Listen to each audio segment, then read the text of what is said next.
Good evening, viewers and listeners of Concerned Citizens Media. Thank you again for coming back. Today is January the 18th, 2024. Uh, I have several news updates to share with you in reading plus on a video. So I will start the tension between tension between Ethiopia and Somalia.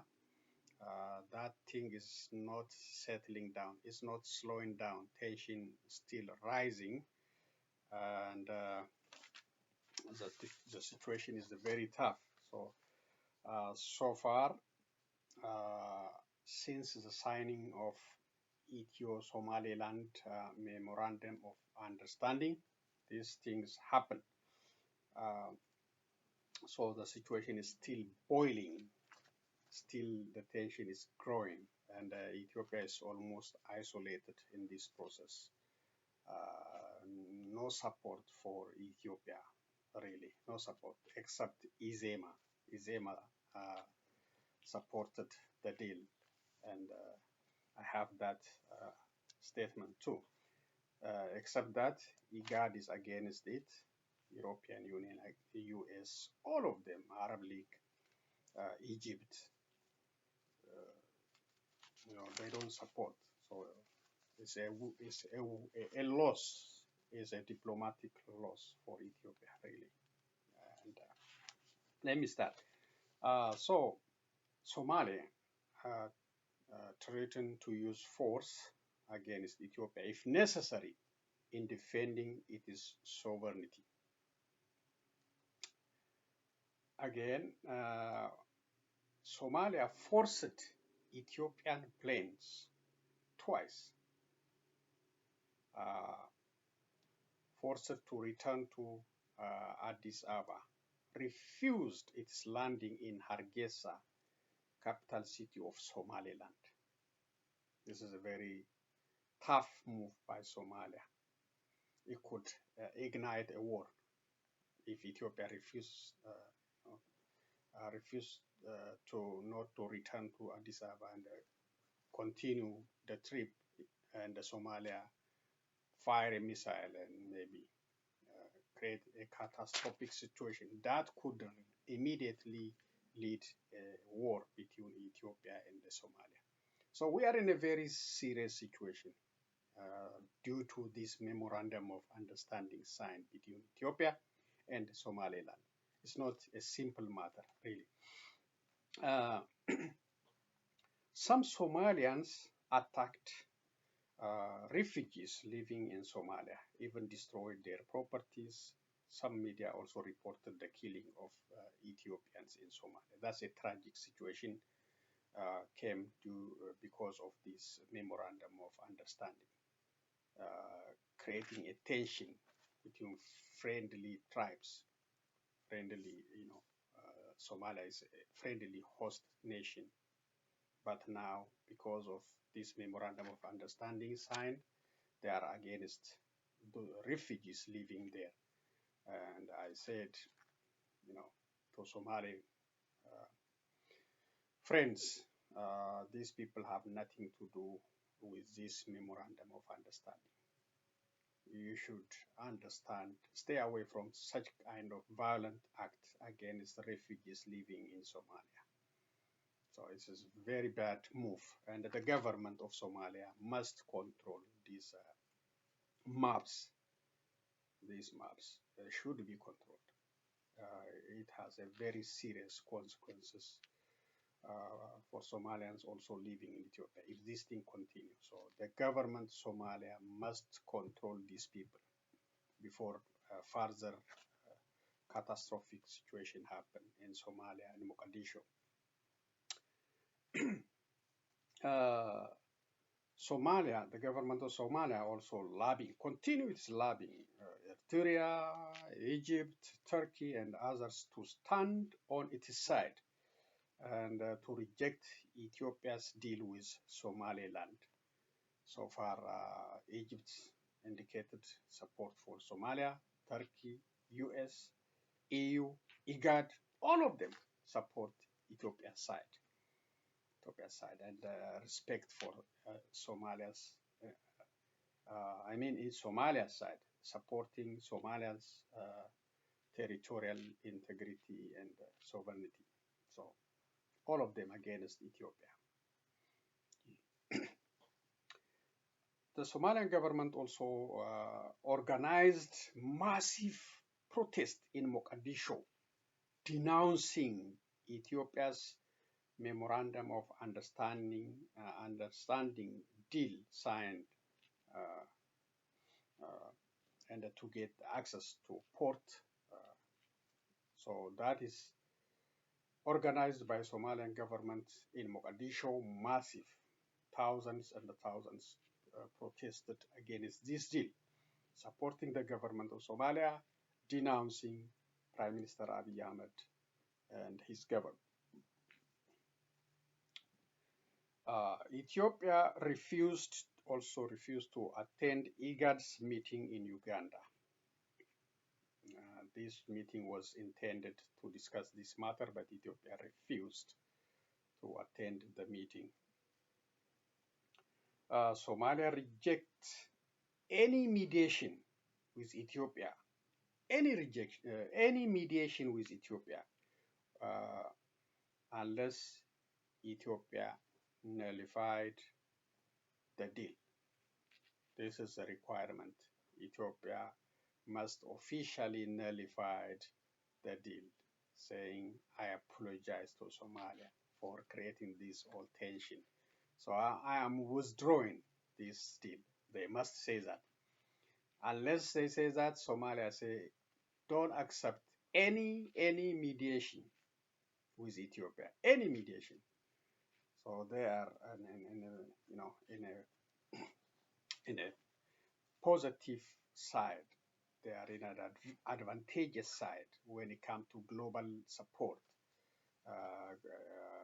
including Eritrea, Egypt, Turkey, IGAD, US, EU, all of them on the side of Somalia. So if I am Prime Minister Abiy Ahmed, I would withdraw the deal.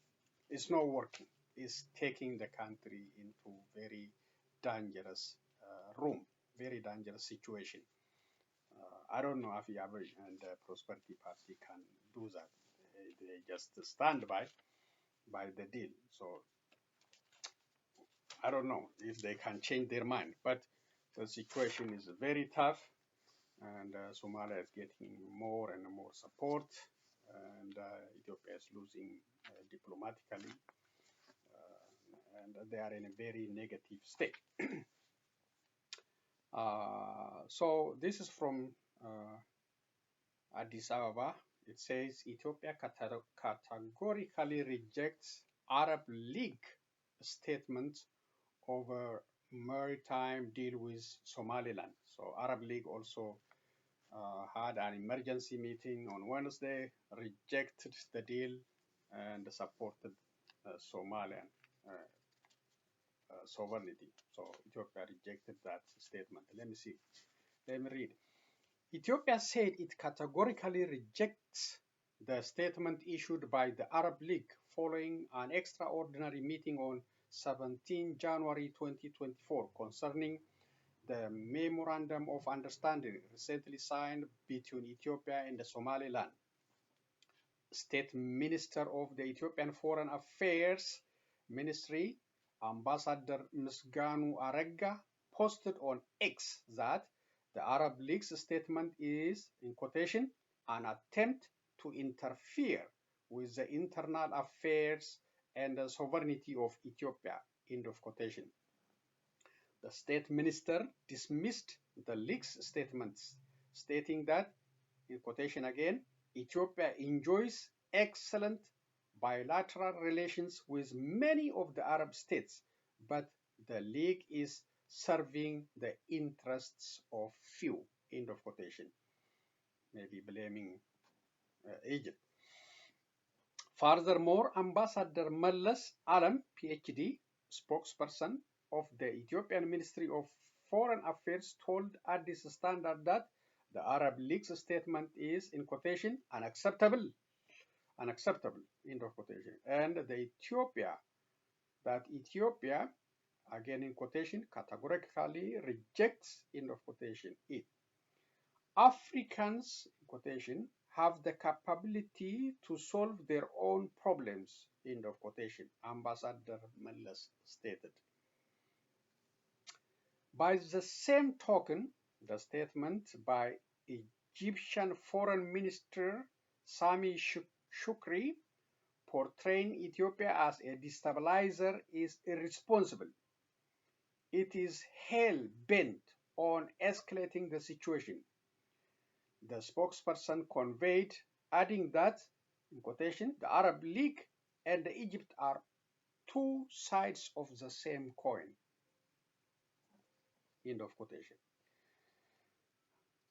The Arab League Ministerial Council, which convened via video conference on Wednesday on the request of Somalia, concluded the meeting by issuing a resolution supporting Somalia and rejecting any action that undermine or violates its sovereignty. Ahmed Abul Gheiti, the Arab League chief, described the Ethiopia-Somalia Memorandum of Understanding as, in quotation, a blatant attack against Arab, African, and international principles, and a clear violation of international law, end of quotation. The League accused Ethiopia of destabilizing security and stability in the region and threatening regional peace and security. Very tough statement. The Egyptian Foreign Minister Sami Shukri, during the meeting, called on respecting Somalia's sovereignty and territorial integrity, and reportedly warned against, in quotation, Ethiopia's unilateral policies that violate international law and the principles of good neighborliness,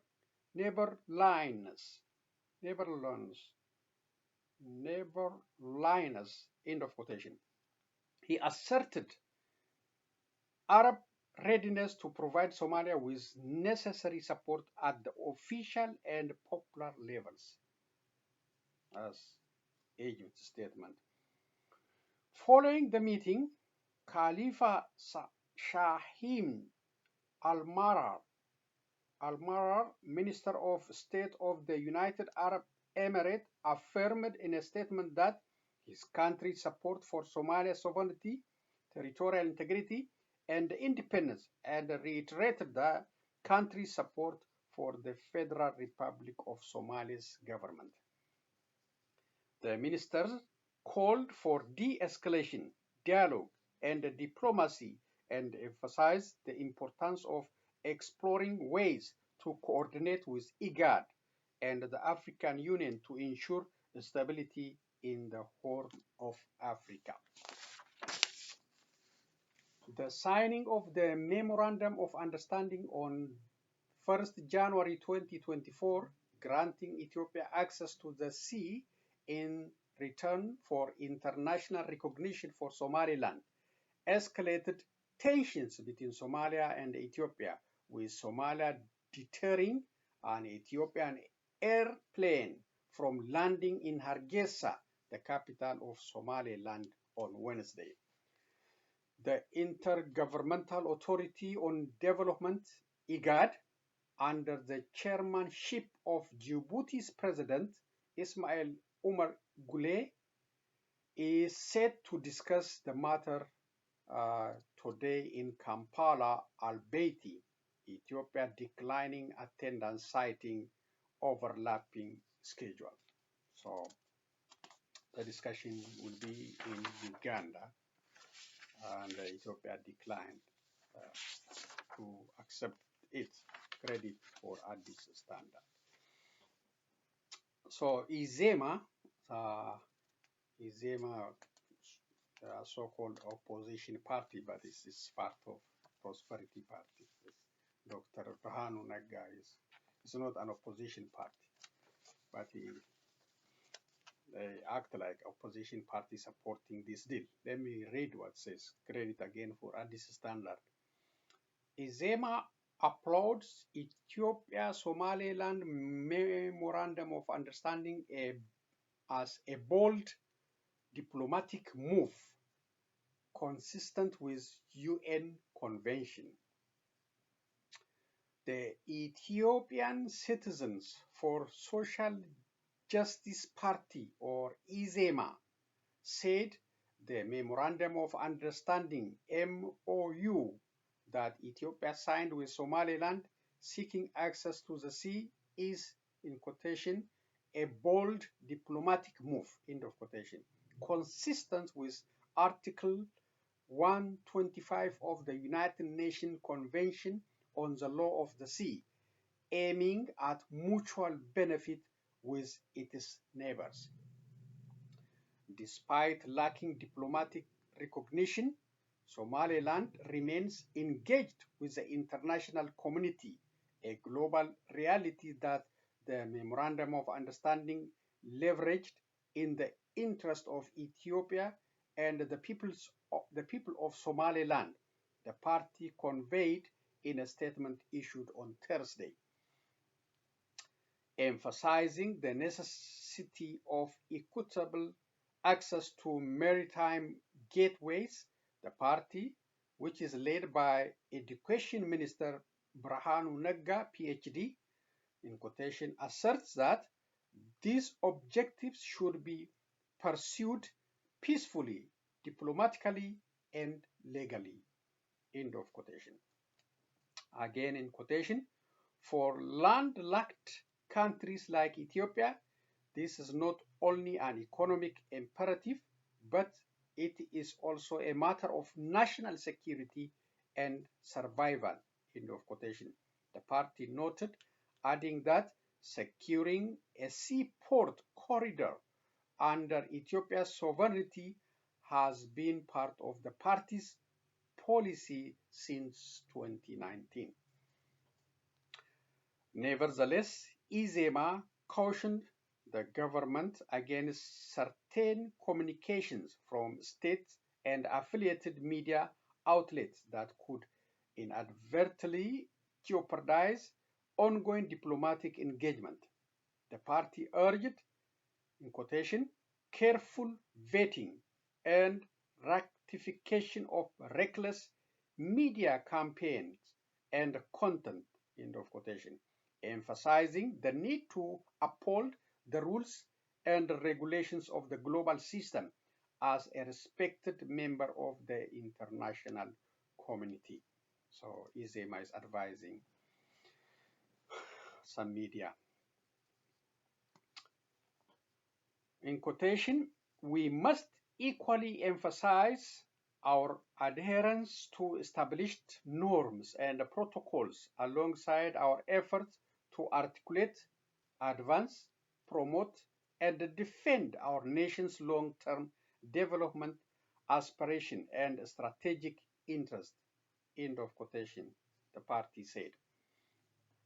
In quotation again, while securing direct access to the sea remains crucial, Ethiopia's long-term strategic interest is best served by fostering collaboration with neighboring coastal nations, end of quotation, the party asserted, highlighting the importance of putting regional integration at the crux of the matter and negotiating mutually beneficial agreements with neighboring countries, fostering regional cooperation, and ensuring transparent communications with all stakeholders. So that's in quotation. The party also drew attention to what it described as, in quotation, potential constitutional violations arising from regional states engaging in foreign relations, end of quotation, and argues that unless addressed promptly, this could further compromise the country's national sovereignty.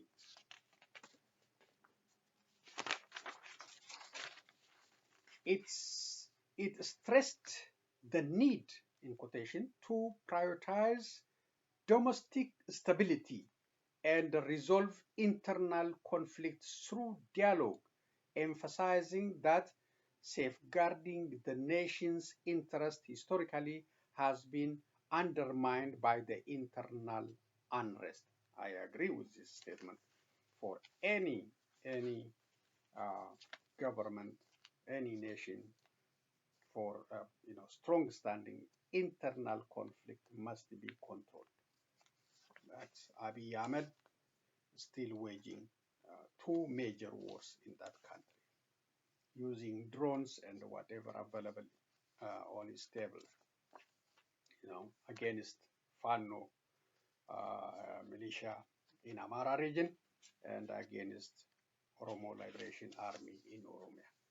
So that still continue, and no sign of slowing down. People are dying, people are killed by drones, civilians, and major instability in both regions.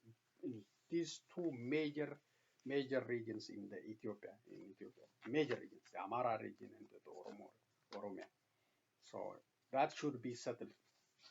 And but Ethiopia is, I have a videos just boasting about military capabilities. That doesn't help if you don't have unity, stability, peace, and security at home. So I agree with this. On 10th January 2024, the Ethiopian Political Parties Joint Council, EPPJC, had announced its unanimous support for the Memorandum of Understanding signed between Ethiopia and Somaliland following a review during their General Assembly. Regional councils of opposition groups, including in Oromia and Amara, have also pledged support to the Memorandum of Understanding. The signing of the MoU on 1st January 2024, granting Ethiopia access to the sea in return for international recognition for Somaliland, escalated tension between Somalia and Ethiopia, with Somalia deterring an Ethiopian airline from landing in Hargeisa, the capital of Somaliland, on Wednesday. Again, at this standard.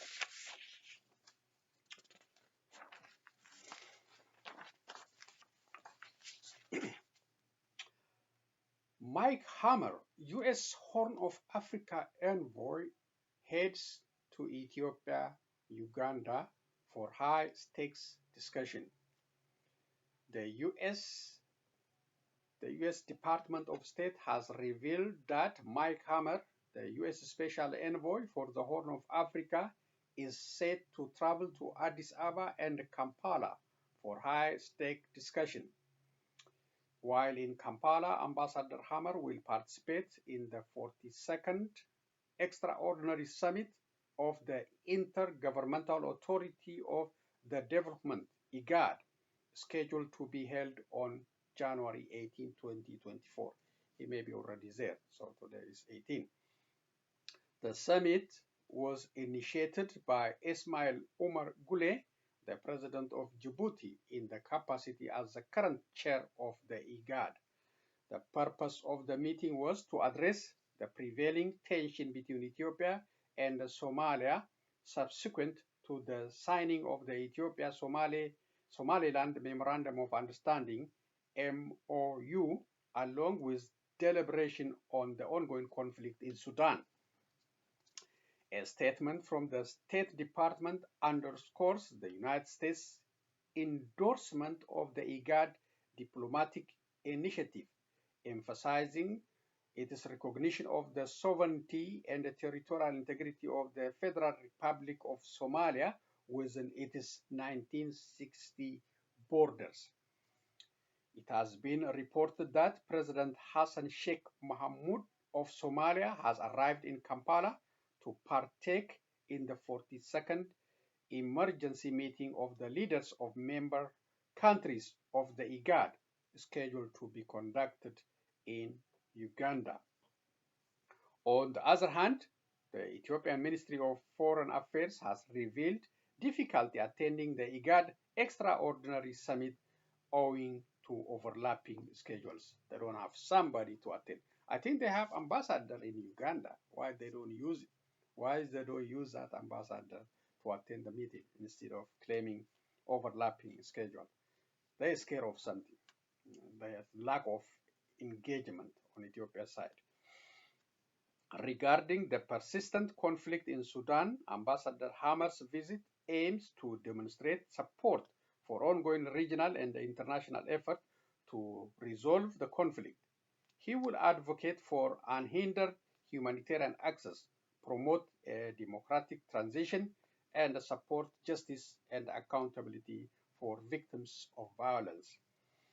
During his trip to Ethiopia, Ambassador Hammer plans to meet with African Union officials to coordinate efforts on Sudan and address other regional priorities.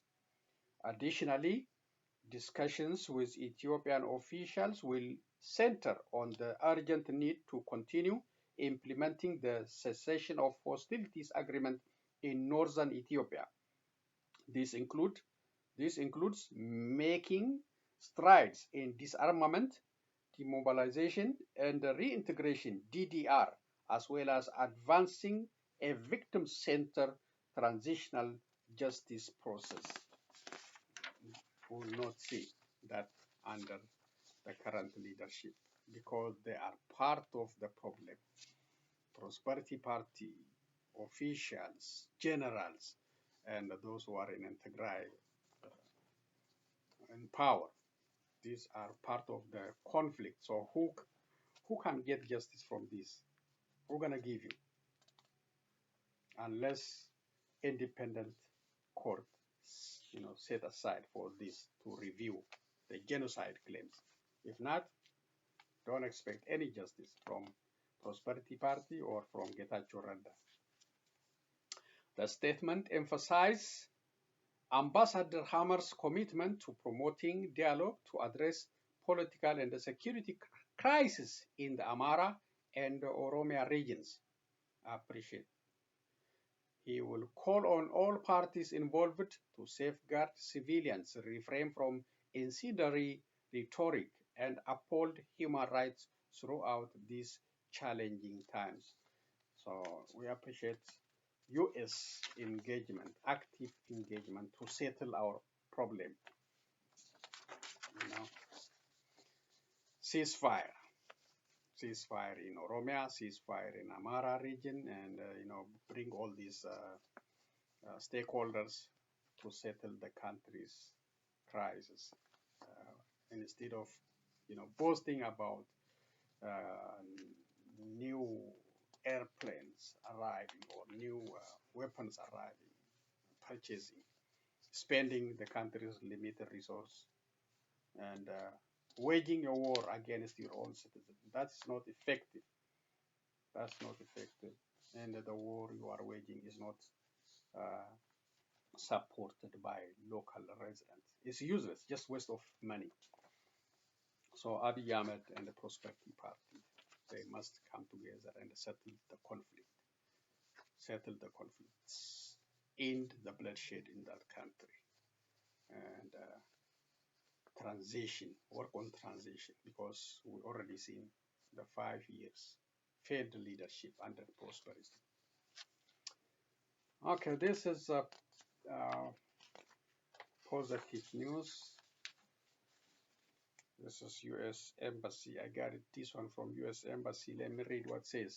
U.S. scholars help Ethiopia universities strengthen internationalization.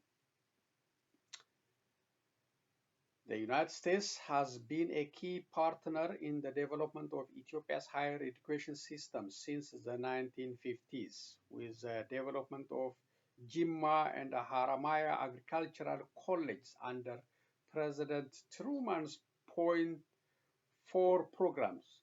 Wow, that's a long time ago, 1950s. Since then, dozens of U.S. universities have partnered with the Ministry of Education and Ethiopia's Ethiopian public universities with, with intensity and persistence unusual in sub-Saharan Africa. Together, US and Ethiopian universities are collaborating to advance the quality of education in a wide range of fields, including entrepreneurship, agriculture, peace building, public health, and other areas. In the spirit of the Point 4 program and the 120th anniversary of US-Ethiopian relations, the United States Embassy and the Ministry of Education co-hosted a workshop in Addis Ababa January 16 and 17 to help public universities strengthen the international engagement, especially with US universities. The International Affairs Directors and the Vice President from the first 10 universities transitioning to autonomy and 5 other universities that are aggressively pursuing internationalization joined the workshop. The program was led by Dr. Eric Dietrich, Vice Provost of New York University, Abu Dhabi, and an expert in the internationalization of higher education and the equity in access to higher education. Dr. Dietrich is in Ethiopia on a Fulbright specialist exchange sponsored by US Department of State. As part of his program in Ethiopia, Dietrich is also working with the Ministry of Education's internationalization team to help them improve their guidelines, policies, and frameworks for internationalizations. Addis Ababa University, which has placed internationalization as one of its most urgent priorities in its transition to autonomy, and Arba Mink University, which is established its International Relations Office as a model to be emulated by other mid-sized Ethiopian public universities. As Ethiopia moves ahead with its transition of public universities to autonomous governance, the US government is committed to being an essential partner to the ministry and Ethiopia's public universities. To learn more about the hashtag Ethiopia-US 120 years of partnership, visit US Embassy in Ethiopia and follow US Embassy Addis Ababa Facebook, Twitter, and Instagram. So that is credit US Embassy Ethiopia. And that's a positive news. Engagement and internationalization of Ethiopia's universities. That partnership between US and Ethiopian universities. This will give an opportunity for our students to get, I hope, scholarship, and upgrade their standard. So that should be appreciated.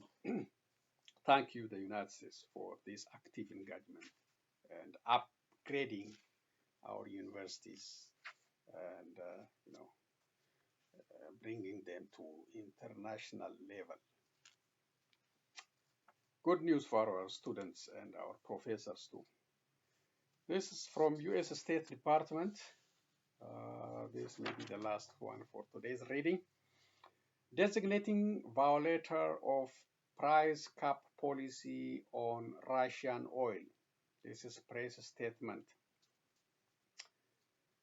The United States is taking additional action today to enforce the price cap coalition's policies, designating the shipping company Hanisa Holdings Limited, whose fleet includes the HS Atlantica, a vessel that was blocked last year after it transported Russian crude oil priced above the cap while using a US-based service provider.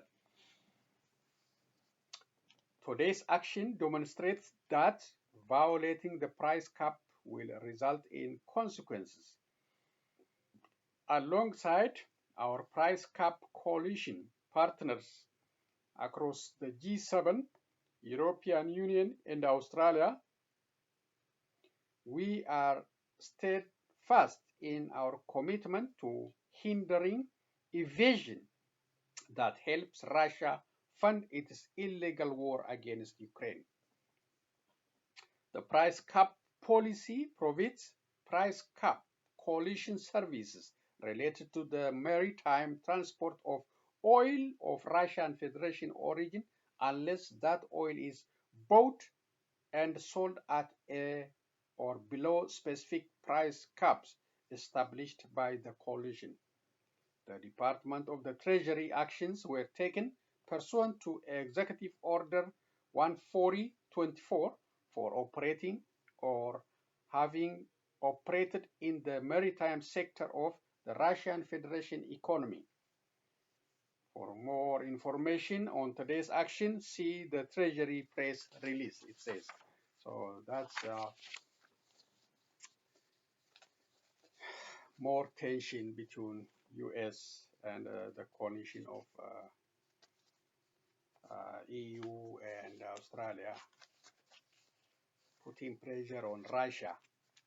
And because of that tension between Russia and the United States, the global challenge not getting enough attention, not getting resolution, no resolution because of tension between these major veto power holders.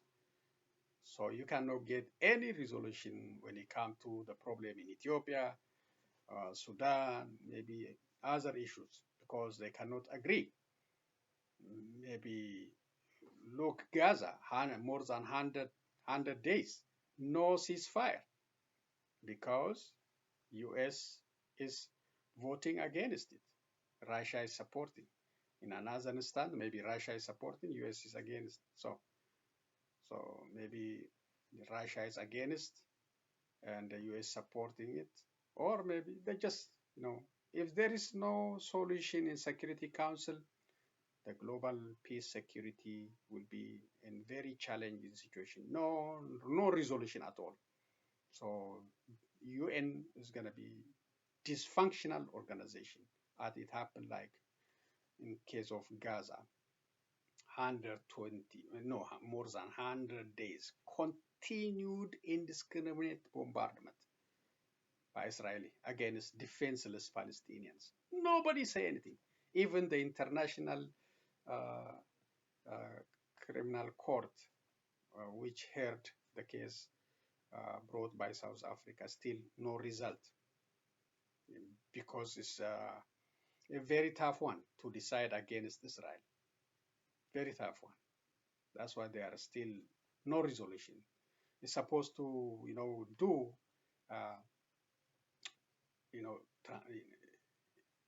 injection to stop the war. But how many days? People are dying every minute, every second by Israeli bombardment, and nobody is stopping. So that's a challenge because there is no coordination in Security Council because of conflict between US and Russia engagement in military engagement in Ukraine, and no insight in that case. So that's all I have for reading. I have a couple of videos to share with you. So I'll go to the videos. So the first video is Ethiopia claiming getting the more advanced drones and airplanes, and boasting about its readiness to defend the country from any enemy who might thinking of waging a war against the country. So this may be, I don't know, it's like a warning for maybe Somalia or Egypt. I don't know who are the intended enemies are, but they are boasting, fifth generation planes, drones, more advanced, and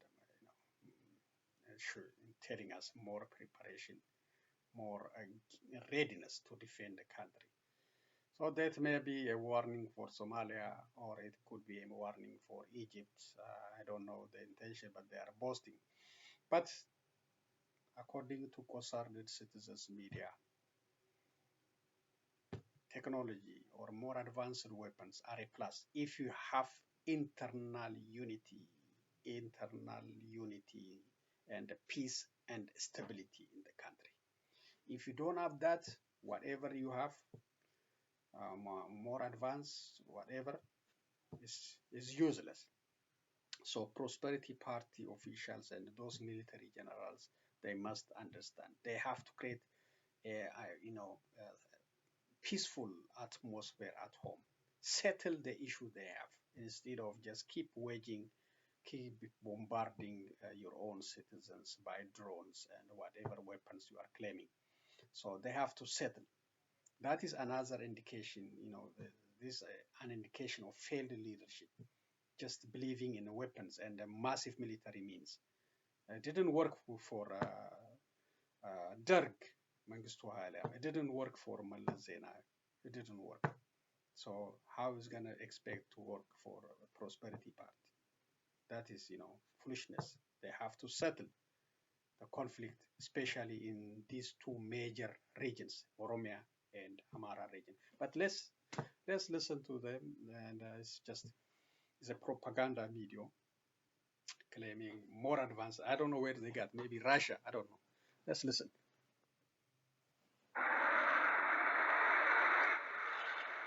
ሱ30 የውጊያ አውሮፕላንን መታጠቃችን የአየር የበላይነትን የሚያረጋግጥ ነው ያሉት ደግሞ የኢፌድሪ አየር ኃይል አዛዥ ሌተናል ጄኔራል ይልማ መርዳሳ ናቸው። ኢትዮጵያ ለመጀመሪያ ጊዜ ታጠቀችውን ሱ30 የውጊያ ጀት በማብረር ያበሰሩት የኢትዮጵያ አየር ኃይል አዛዥ ሌተናል ጄኔራል ይልማ መርዳሳ ቀደም ሲል ከታጠቅናቸው የውጊያ አውሮፕላኖች የተለዩ ናቸው ብለዋል። አየር ኃይል መንግስት ባስቀመጠው ሪፎርም እና አየር ኃይል ግንባታ መሰረት ዛሬ የመጀመሪያ ባች የሆኑ ሱ30 ገብተዋል። ይሄ ቀደም ብሎ ተቋማዊ ሪፎርሙ ሲጀመር የታዘዙና ውል የተገባባቸው አውሮፕላኖች ናቸው። እነኚህ አውሮፕላኖች እውነት ለመናገር በጣም በከፍተኛ ሁኔታ የአየር ኃይልን የውጊያ አቅም የሚጨምሩ ናቸው። አንደኛ ይሄ አውሮፕላን መልቲ ሮል የሚባለው ሁለቱንም ውጊያ በአንድ ጊዜ መፈጸም የሚችል ነው። አየር ኃይሉ የሰው አልባ አውሮፕላኖችን በስትራቴጂክ ደረጃ መታጠቁንም ነው ጄኔራል መኮንኑ የተናገሩት። ጠላትን ማየት ሲፈቀድ ደግሞ መደምሰስ የሚያስችል ማለት ነው። ታክቲካል ደረጃ የሰው አልባ አውሮፕላን ማለት። ከዛ ቀጥሎ ኦፕሬሽናሎችን ነው የታጠቅነው። ኦፕሬሽናል ማለት ደግሞ ቢያንስ የኢትዮጵያን ቆዳ ስፋት መሸፈን የሚችል የዩኤቪ ብቃት ነው የገነባ ነው። በሱ ላይም በሰው ኃይል በመሰረተ ልማት በከፍተኛ ደረጃ ገንብተናል። አሁን እንዳያችሁት የታጠቅነው ደግሞ ስትራቴጂክ የሰው አልባ አውሮፕላን ነው። ይሄ በእውነቱ ከነዛ ሁሉ ከፍ ያለ የውጊያ ብቃት ያለው የትም መድረስ የሚችል የሰው አልባ አውሮፕላን ነው። ይሄም የአየር ኃይልን የውጊያ አቅም በከፍተኛ ደረጃ ልክ እንደ ጄቱ የሚጨምር የውጊያ አቅም ነው ብዬ ነው ማስቀምጠው። የአየር ኃይሉን ወቅታዊ ቁመና በተመለከተም እንዲህ ብለዋል። ወደፊትን የአየር ኃይል የውጊያ በፍጥነትና በጥራት መፈጸም የሚያስችል የሰው ኃይል እየገነባን ነው። ሁለተኛ እንዳልኩት ትጥቆቻችን ነው። ትጥቆቻችን እንዳያችሁት ያለንን ከማደስ አዲስን ኦቨርኦል አድርገን አፕግሬድ አድርገን ወደ ኃይል የመመለስ ለውጊያ የማዘጋጀት አንዱ ነው። ሁለተኛ አዳዲስ ደግሞ መጨመር አለበት ብሎ መንግስት በስትራቴጂ ደረጃ የወሰናቸውን ደግሞ ወደ ኃይል የመመለስና እነዚህ ሁለቱ ሲደመሩ የአየር ኃይል የትጥቅ ደረጃም በከፍተኛ ደረጃ እያደገ ነው። ሶስተኛ መሰረተ ልማትም እንዳያችሁት ሁሉም አሁን ሊያዋጋን በየትኛውም አገሪቷ ሊካታ የሚችለው እንትን መዋጋት የሚያስችል አቅም ላይ ነው ያለው ብሎ አጠቃላይ ሲደመር ሶስቱ ሲደመሩ አየላይ በዚህ ማስቀመጥ ይቻላል የሚል ሐሳብ ነው።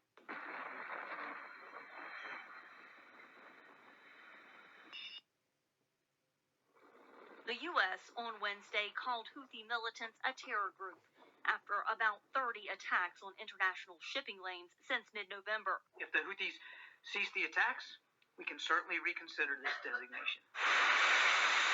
If not, the United States and Britain could launch more attacks against Houthi radar sites, launch sites, and drone and missile facilities inside Yemen.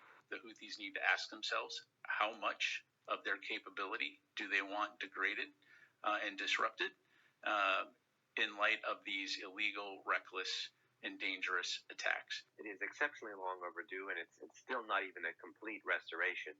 Critics of the administration, like FDD's Behnem Ben Talablu, say more needs to be done against the Houthis, who serve as proxies for their military supplier, Iran. This is a neo-colonial project the Islamic Republic is engaging in to establish proxies and footholds across the Arab heartland of the Middle East to be able to have them fight the ideological adversary of the Islamic Republic, which is the Jewish state of the Middle East. Iran supplies illicit weapons to violent proxies across the Middle East, in Gaza, Lebanon, Syria, Iraq, and Yemen.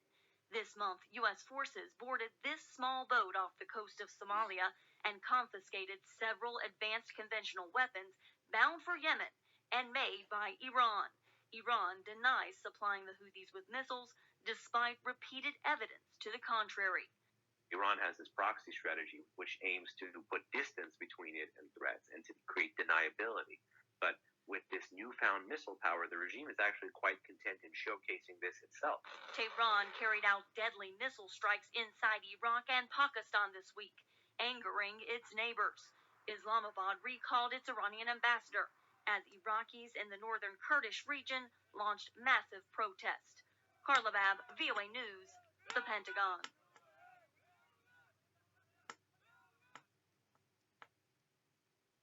What do we know about what has happened here? So this looks like the response to the Iranian attack on the Baluch autonomous group who are living in Pakistan, in Baluchistan itself. They are called the Jaish al-Adha, and what they wanted was more autonomy for Baluchis in Sistan, in Baluchistan, in other words, the Iranian province. And what the Pakistanis have done is they've attacked the Baluch Liberation Army bases, which are sitting in Iran. Now, both those groupings clearly want more independence and more autonomy in the region. It's quite interesting that both countries have targeted very specifically those groups who are looking at for more autonomy for the Baluch region, whether it be in Pakistan or indeed in Iran. And what does this do, do you think, to sort of the regional tensions right now? It just adds to what is already a pile of very difficult issues. So we've got this issue going on as well. We're also well aware of what's been going on in Israel and Gaza, on the Israeli border with Lebanon, with the fighting there with Hezbollah, and indeed the effect on Israeli civilians being forced to move out of the area. The West Bank fighting is going on. Iran has reached out. It's attacked into Baluchistan, as we discussed. It's also attacked into northern Iraq. It claimed it was attacking a Mossad base. In fact, it appears to be a Kurdish intelligence base, and the Kurds have got a claim on part of Iran as well. And it also attacked ISIS in Syria, and that was in response to ISIS's terrorist attack in Kerman on the 3rd of January, which killed over 80 people. And then, if that wasn't enough, there are reports, so far not fully corroborated, of airstrikes in Syria today. All this adds up to airstrikes by the Iranians. No, we're not clear. We're not clear who they are. But there's some reports from a Syrian opposition group that there's been airstrikes in Syria today as well. So that's there. All this, the point of that is that look at the whole region as a whole. We have, and people sometimes talk about an arc of instability. We have a whole series of issues ongoing at the moment, all of which are capable of gross miscalculation. Yep. Now, if I just use the example of Syria. Syria has got US bases in there. It's got Russian bases in there. Iran uses it as a transit place. There are large-scale criminal drug smuggling gangs. At any stage, if one of those countries reaches out to attack one of the opposition there, it could make a miscalculation. The other point about it, I think, is psychological. If people to believe the way to deal with issues like this, cross-border issues, is by the use of force, it makes use of force more likely, which means that it's then much more unlikely to be able to have negotiated settlements, diplomacy, and everything goes with it. If force becomes, if you like, the coin about one which we calculate these things, that becomes very difficult to deal with. Searching for a reliable used So sedan? maybe one more Shop the video. area's best selection of affordable vehicles at unbeatable prices. Want a vehicle with low mileage? The European Parliament has, for the first time, called for a permanent ceasefire in Gaza and the start of political efforts to resolve the conflict. The resolution, which carries no legal weight, was approved with 312 votes in favour, 131 against, and 72 abstentions. It follows weeks of efforts by left-leaning groups to sharpen the Parliament's previous call for a humanitarian pause in Gaza. The Gaza Strip is flattened to the ground. It's time to stop. It's time to create the conditions It's for good news, proper but it humanitarian came support and even for very building late, any after sort of 100 long-lasting days peace in the of region and bombardment, between these really. two countries. It's time to stop this war. It's time If the to build rivers peace. happen, But the call for a if ceasefire this thing comes happen with two against Israel or conditions. other That country, Israeli they could be hostages are happen within immediately released days, and not that Hamas 100 days. is dismantled in Gaza. All the The US, conditions were UK, imposed by and the centre-right European Union, European People's they could, Party, who feared they a could declare ceasefire could ceasefire undermine immediately Israel's efforts if to eradicate such thing Hamas, happen against which is Israel designated or as a other terrorist major organization by city. the European Union. But they But ignored it. sustainable peace At least they cannot came up exist as long as with Hamas resolution after and other 100 terrorist groups plus hijack days. the Palestinian cause and threat the existence of Israel, the only democracy of the region. The EU's 27 leaders have failed to unanimously call for a humanitarian ceasefire in Gaza, despite some countries, such as Belgium, Ireland, and Spain, supporting the immediate cease of hostilities. But a majority of member states backed a ceasefire call at the UN's General Assembly in December. Experts say such calls, although symbolic, can put pressure on Israel to exercise restraint. We've seen that, calls from some EU leaders, from leaders in the Arab world, but even close allies from Israel, such as the United States, have called Israel to show more restraint in its actions in Gaza. And, I think partially it works. We've also seen Israel now withdrawing partially from the Gaza Strip. Gaza's health ministry, which is led by Hamas, says that 24,000 Palestinians have lost their lives since the outbreak of the conflict in October. 24,000 people, Palestinians dead, and still we are counting, and no ceasefire. And nobody's dare to say anything to Israel. And no local law, no international law. Nobody can stop them. Nobody.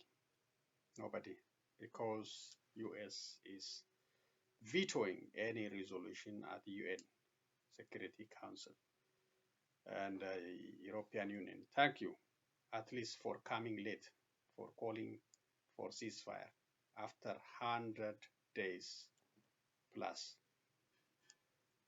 continued bombardment of defenseless Palestinian people. It's shame to the global community. Just giving a green light for Israel to continue whatever she wants to do. Completely destroyed Gaza. This is not a war, really. This is not a war, but it's a tragic, catastrophic genocide, really, happening against Palestinian people, and nobody is standing against it. Nobody has a power to stop it. That is a tragic. So many tensions. In addition to Israeli continued killing of Palestinians, we have Russia-Ukraine war, which has no ending sight.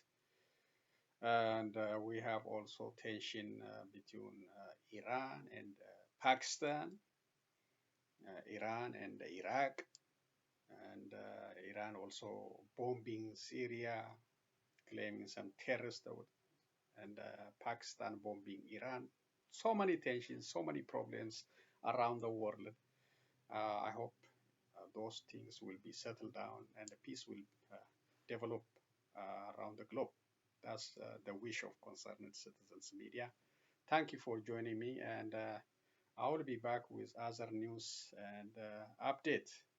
Be safe and enjoy your weekend. So long, everyone.